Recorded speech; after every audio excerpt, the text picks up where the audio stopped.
What is financial literacy? According to Kenton, financial literacy is the ability to understand and effectively apply various financial skills, including personal financial management, budgeting, and investing. He added that proper budget distribution, track spending, effectively pay off debt, and having a retirement plan are the basic tenets of financial literacy.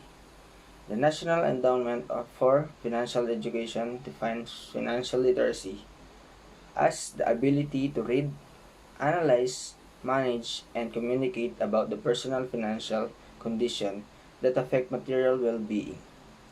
Financial literacy is the key in attaining financial stability through proper financial decision making in terms of budgeting, saving, banking, paying of debt, insurance and tax, and retirement planning. In addition, Hastings, as cited by Alata and Ignacio 2019, defined financial literacy as number 1.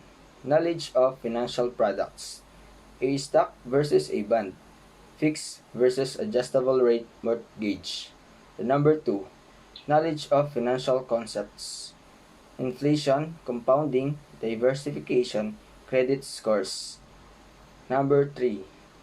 Having the mathematical skills or numeracy necessary for effective financial decision making, and number 4, being engaged in certain activities such as financial planning.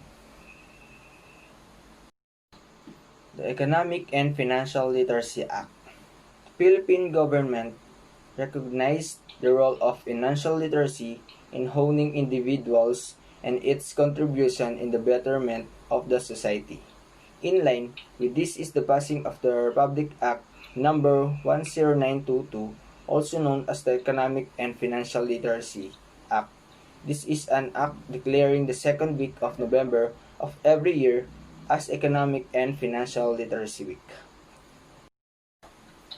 Section 1, title: This Act shall be known as the Economic and Financial Literacy Act. Section 2, Declaration of Policy. It is declared the policy of the state to develop national consciousness on economic and financial literacy by declaring the second week of November of every year as the Economic and Financial Literacy Week. Section 3, Participating Government Agencies. To ensure meaningful observance of the Economic and Financial Literacy Week as herein declared, the National Economic and Development Authority shall lead the participating of government agencies and instrumentalities during the Economic and Financial Literacy Week. Section 4, Economic and Financial Literacy of Student and the Youth. To improve the economic and financial literacy of student and the youth, all public and private elementary and secondary schools under the DepEd, the state and private colleges and universities under the CHED, the Technical Education and Skill Development Authority under TESDA, and the NYC in coordinating with the NEDA are hereby mandated to conduct consciousness raising and college expanding activities on economic and financial literacy, including the setting up of literature commerce, organizing for training, and conducting basic economic and financial management classes. Section 5, Communication Arm. The Philippine Information Agency and the Presidential Communication Development and Strategic Planning Office are hereby mandated to allot airtime for programs and produce and disseminate printed and online materials for economic and financial literacy awareness and enhancement. Section 6, Private Sector Participation. The NEDA, in coordination with the Philippine Economic Society and its partnership with the academic and professional institutions, shall lead and encourage the participations of the private sectors and the civil society during the Economic and Financial Literacy Week. Section 7, Separability Clause. If any provision or part hereof is held invalid, or unconstitutional, the remainder of the law or the provision not otherwise affected shall remain valid and subsisting. Section 8. Repealing Clause. All laws, decrees, orders, rules, and regulations, or parts thereof inconsistent with this act are hereby repealed or modified accordingly. Section 9. Effectivity. This act shall take effect 15 days after its publication in the official gazette or in a newspaper of general circulation. Benefits of financial literacy.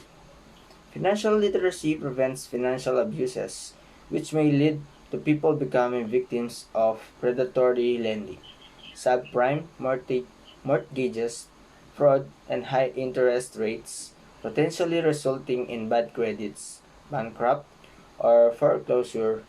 People could avoid money who's like a whirlpool debts by being aware of when and where to properly spend money.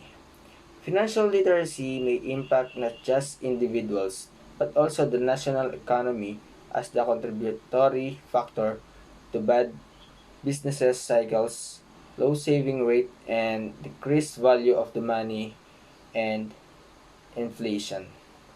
Numerous research have shown that an individual's financial literacy level has far-reaching implication towards his behaviors in terms of finances. Students exposed to financial education believe the way they manage money would impact their future. Common concepts under financial literacy. Investment platform. Investment platform is a vital online service which allows you to buy, sell, and hold funds. Famous investments platform in the Philippines includes First Metro Securities, COL Financial, CoinPro, and Seedbox. Second one is funds. Funds refer to particular amount of money made available or allocated for a particular purpose. Third one, finances, the monetary resources of an individual, organization, company, or government. Debit card is a rectangular plastic card used in paying purchase. Credit card is a rectangular plastic card which allows user to access credit facilities or allow owners to avail products on a basis of credits. Stock.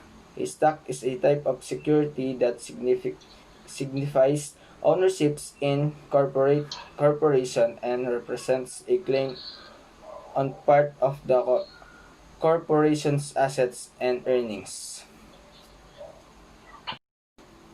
Inflation is the substantial increase of price of goods and services resulting to the decrease of the purchasing power of the money.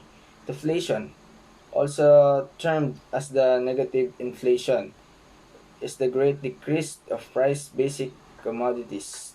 Purchasing power refers to the value of money on the basis of the amount of goods and services which can using a unit currently. Annual percentages rate, or APR, is the interest rate in an annual basic change for borrowing money.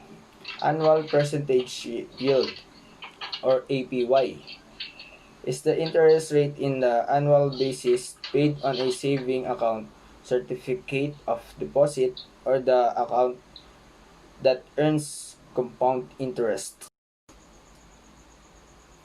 Financial literacy in the Philippines. State of Financial Education in the Philippines. An article by Go listed event which manifests the current standing of the country in financial literacy.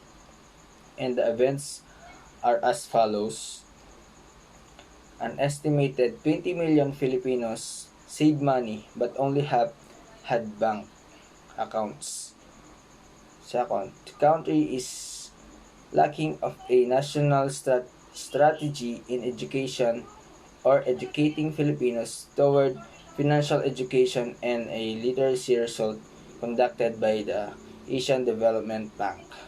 The Bangko Sentral in the Philippines released the National Strategy for Financial Inclusion, starting that while institutions strives to broaden financial services, financial literacy should complement such initiatives. Only 25% of the Filipinos are financially literate. This shows as large percentage not properly educated about financial concepts such as inflation and diversification stands and poor rating services survey in 2018. Only 1% of the total population in the Philippines had have invested to stock market even if has been existing for 10 years now. More than 80% of the working Filipinos belonging in the middle class have no formal financial plan. Needs versus wants. The difference between needs and wants is a concept worth knowing. Awareness of this allows individuals from different financial status make informed decisions making in terms of managing their finances. Below is a detailed comparison of needs and wants. Basis comparison for needs. Needs refers to an individual basic requirements that must be fulfilled in order to survive. And basis comparison for want. Want are described as the goods and services which an individual like to have as a part of his caprices.